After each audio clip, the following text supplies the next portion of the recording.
అందరికీ నమస్తే. 100 గొడ్లను తిన్న రాబందు ఒక్క గాలివానకు కూలింది. అధికారం ఉంది కదా అని మన ఇష్టాసారంగా ఎగిరితే అధికారాన్ని కోల్పోయిన తర్వాత చాలా ఇబ్బందులు పడాల్సిన పరిస్థితి ఏర్పడుతుంది. ఈరోజు ఎమ్మెల్సీ అనంతబాబుని రాజమండ్రి కోర్టు నుంచి బయటికి రావటంతో కాకినాడ పోలీసులు అరెస్ట్ చేసి అతన్ని సర్పవరం పోలీస్ స్టేషన్కి తీసుకెళ్లారు. అసలు ఎందుకు అనంతబాబుని ఎందుకు అరెస్ట్ చేశారు అనేటువంటి విషయం మీకు వివరాలు కావాలి అని అంటే ఫస్ట్ టైం మీరు కానీ మన ఛానల్ చూసినట్లయితే మీరందరూ కూడా సబ్స్క్రైబ్ చేస్తారని మనస్ఫూర్తిగా కోరుకుంటున్నా. అట్లాగే నా వీడియో మీకు నచ్చినట్లయితే లైక్ చేస్తారని, షేర్ చేస్తారని, అట్లాగే మీరు హైప్ బటన్ ద్వారా మనకి కొద్దిపాటి ప్రోత్సాహాన్ని అందిస్తారని మనస్ఫూర్తిగా కోరుకుంటున్నా. ఇక అసలు వివరాల్లోకి వెళ్తే మీ అందరికీ తెలిసిన విషయమే. రాష్ట్రంలో సంచలనం లేపినటువంటి అతని దగ్గర పనిచేసినటువంటి దళిత డ్రైవర్ సుబ్రహ్మణ్యాన్ని అత్యంత పాశవికంగా కొట్టి చంపేశారు. అప్పట్లో ఇది హత్య అని చెప్పేసి పెద్ద ఎత్తున దళిత సంఘాల నాయకులు ఉద్యమం చేశారు. దాని ఫలితంగా అప్పటి ప్రభుత్వం అప్పట్లో దీని మీద పూర్తి స్థాయిలో విచారణ చేయించి అప్పట్లో ఎమ్మెల్సీ అనంతబాబు దీంట్లో కీలక పాత్ర పోషించాడు అనేటువంటి అతన్ని అరెస్ట్ చేయించి ఆ తర్వాత ఈ కేసుని కొన్ని లుసుగులు డొల్లతనం ఆధారంగా ఆయన మీద ఏదైతే 30 రోజుల్లో మళ్ళీ ఛార్జ్షీట్ నమోదు చేయకపోవడంతో ఎమ్మెల్సీ అనంతబాబుకు బెయిల్ రావడం జరిగింది. ఇక ఆ బెయిల్ మీద కొనసాగుతున్నటువంటి అనంతబాబు పాపం పండి 2024లో వైసీపీ ప్రభుత్వం కుప్పగూలిపోవటం, కూటమి ప్రభుత్వం అధికారంలో రావడంతో ఈ కేసుని రాష్ట్ర ప్రభుత్వం చాలా సీరియస్గా తీసుకుంది. ఈ కేసులో అప్పట్లో ఉన్నటువంటి అధికారులందరినీ కూడా మళ్ళీ ఇన్వెస్టిగేషన్ చేసి 30 రోజుల్లో ప్రాథమిక నివేదికను సమర్పించాలంటూ కూటమి ప్రభుత్వం ఆదేశాలు ఇచ్చింది. ఇక కేసు వేగవంతంగా కదులుతుండటంతో అసలు విషయాలు విస్తుపోయే నిజాలు బయటకు వచ్చినాయి. ఇప్పటిదాకా ఈ కేసులో A1గా ఉన్నటువంటి వ్యక్తి ఎమ్మెల్సీ అనంతబాబు. ఇక తాజా ఇన్వెస్టిగేషన్లో ఈ కేసులో A2గా ఆయన భార్యని చేర్చారు. హత్య చేయటము, హత్య తర్వాత యొక్క సాక్ష్యాలని రూపుమాపటంలో ఈమె కీలక పాత్ర పోషించారు అని చెప్పేసి కూడా కోర్టుకి నివేదికలు సమర్పించారు.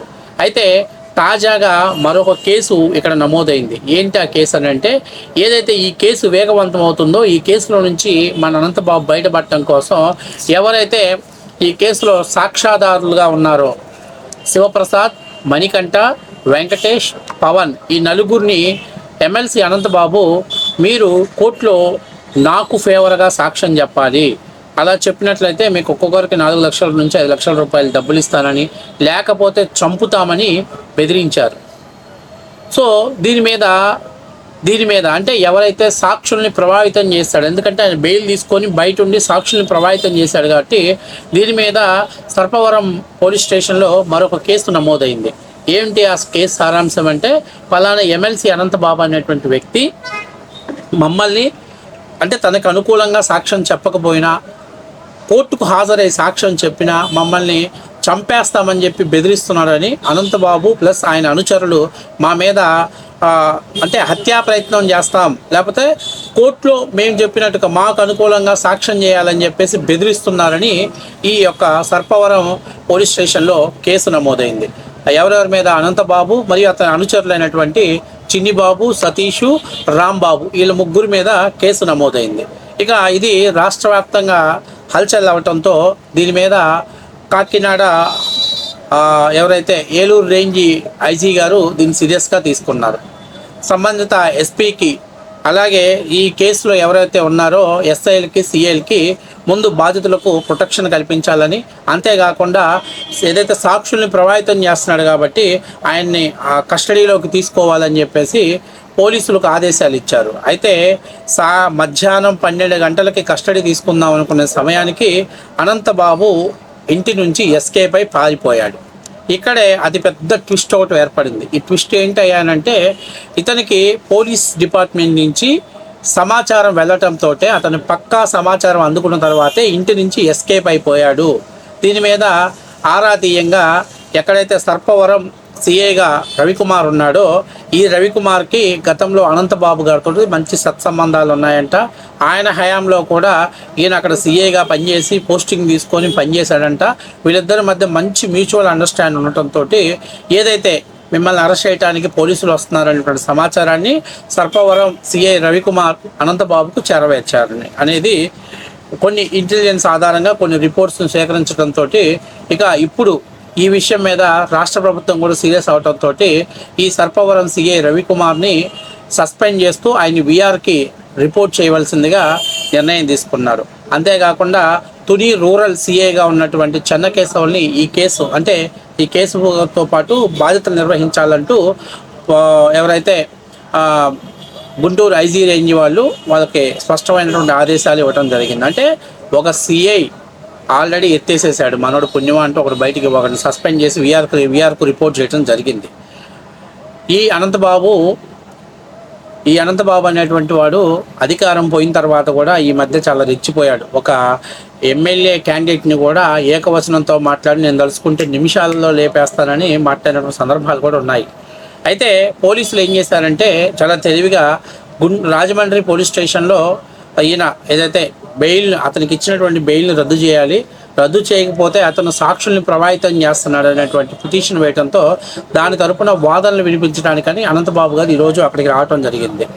అక్కడ జడ్జి గారి ముందు వాదనలు విన్నామంటే ఈ కేసులో A1 A2గా ఉన్నటువంటి అంటే ఆ అనంతబాబు ఆయన సతీమణి ఇద్దరు కూడా ఈ కేసుకి హాజరయ్యారు. కోర్టులో వాదనలు వినిపించి బయటికి రాగానే ఒక్కసారిగా పోలీసులు అతన్ని చుట్టుముట్టి అతన్ని అరెస్ట్ చేసి కాకినాడ పరిధిలో ఉన్నటువంటి సర్పవరం పోలీస్ స్టేషన్కి అతన్ని తీసుకెళ్లారు. సో ఈరోజు మళ్ళీ వైద్య పరీక్షలు చేసి మేజిస్ట్రేట్ ముందు హాజరుపరిచిన తర్వాత అతనికి ఇచ్చినటువంటి బెయిల్ రద్దు చేస్తారు. ఎందుకంటే అతను బెయిల్ ఇవ్వటం ద్వారా బయటకు వచ్చి బాధితుల్ని బెదిరించటము, తనకు అనుకూలంగా సాక్ష్యం చెప్పమనటము, నయానో భయానో డబ్బులు ఇస్తామని బెదిరించటం, ఇవన్నీ కూడా బెయిల్ పొందినటువంటి వ్యక్తికి ఉన్నటువంటి విరుద్ధమైనటువంటి అంశాలు. కాబట్టి ఖచ్చితంగా న్యాయస్థానం కూడా అతన్ని రిమాండ్కు అరెస్ట్ చేసి జైలుకు పంపించడానికి, అవసరమైతే ఇన్వెస్టిగేషన్ పూర్తిగా సహకరించడానికి పోలీసులకు రిమాండ్ ఇచ్చేటువంటి అవకాశం కూడా కనిపిస్తుంది.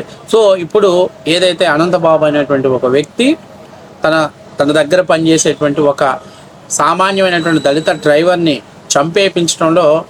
చంపేయడంతో పాటు డెలివరీ చేయడంలో కీలక పాత్ర పోషించింది వైసీపీ ప్రభుత్వ హయాంలో. అప్పట్లో ఏదో తూతూ మంత్రంగా ఆ సంబంధించినటువంటి సిఏలు పోలీసుల చేత తప్పుడు ఇన్వెస్టిగేషన్ చేసి 30 రోజుల్లో ఛార్జ్ షీట్ ఫైల్ చేయకుండా చేయడం వల్ల అతనికి బెయిల్ మంజూరు చేశారు. ఇది వాస్తవ విషయం. అంటే గతంలో ఉన్నటువంటి పోలీసులను కూడా దీని మీద పూర్తి స్థాయిలో ఇన్వెస్టిగేషన్ చేయాలి అనేది ఒక డిమాండ్ ఇప్పుడు దళిత సంఘాల నుంచి వినిపిస్తుంది. ఎందుకంటే వాళ్ళు ఆ రోజు 30 రోజుల ముందే ఛార్జ్ షీట్ కానీ ఫైల్ చేస్తే అసలు అనంతబాబుకి ఈరోజు బెయిల్ వచ్చేది కాదు.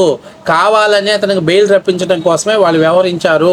కాబట్టి అతను బయటికి రావటం, అక్కడి నుంచి మళ్ళీ అతను కోర్టుకు వెళ్లకుండా, వాయిదాలకు వెళ్లకుండా, విచారణకు హాజరు కాకుండా తప్పించుకోవటము, ఇప్పుడు తాజాగా సాక్షుల్ని బెదిరించటము, ఇలాంటి కారణాల వల్ల అతనికి ఉన్నటువంటి బెయిల్ రద్దయి ఇప్పుడు బొక్కలోకి వెళ్ళిపోయాడు. ఇది వాస్తవ విషయం. సో మొత్తం మీద పోలీసుల నుంచి గత ప్రభుత్వం అంటే అంటాడే బిడ్డ చచ్చినా పురిటి కంపు చావలేదన్నట్టు ప్రభుత్వం పూర్తిగా కోల్పోయినా కూడా పోలీసులు మాత్రం ఇంకా వైఎస్ఆర్సీపీ పార్టీకి చాలా పెద్ద ఎత్తున ఊడిగం చేస్తున్నారు. అలాంటి పోలీస్ ఆఫీసర్స్ని, అలాంటి పోలీస్ అధికారులని ఒక కంట కనిపెట్టాల్సిన బాధ్యత రాష్ట్ర ప్రభుత్వం మీద ఉంది. ఎప్పటికప్పటికి వాళ్ళని విఆర్కి పంపించడమో, సస్పెండ్ చేయించడమో, అవసరమైతే ప్రైవేట్ కేసులు కట్టి వాళ్ళని జైల్లో పెట్టడం కూడా చేయాలి. ఎందుకంటే ఈరోజు చాలా చోట్ల పోలీసుల నిర్లక్ష్యం స్పష్టంగా కనిపిస్తుంది. చాలా విషయాలలో పోలీసులే కీలక పాత్ర పోషిస్తున్నారు. కీలకమైనటువంటి సమాచారాన్ని కూడా వాళ్ళే చేరవేస్తున్నారు. సో మొత్తం మీద అనంతబాబు ఎమ్మెల్సీ నుంచి జైలుకి వెళ్ళేటువంటిలో జరిగినటువంటి ఇదొక అద్భుతమైనటువంటి ప్రజాస్వామ్యబద్ధంగా జరిగినటువంటి ఒక జైలు యాత్ర అని చెప్పి అనాలి. ఎందుకంటే గతంలో జైలు నుంచి బయటకు వచ్చినాక సన్మాన సత్కారాలు చేశారు. ఈసారి సన్మాన సత్కారాలు చేస్తే మాత్రం కేసీపీడీ ఆడించడానికి ప్రభుత్వం సిద్ధంగా ఉన్నదనేది వాస్తవ విషయం.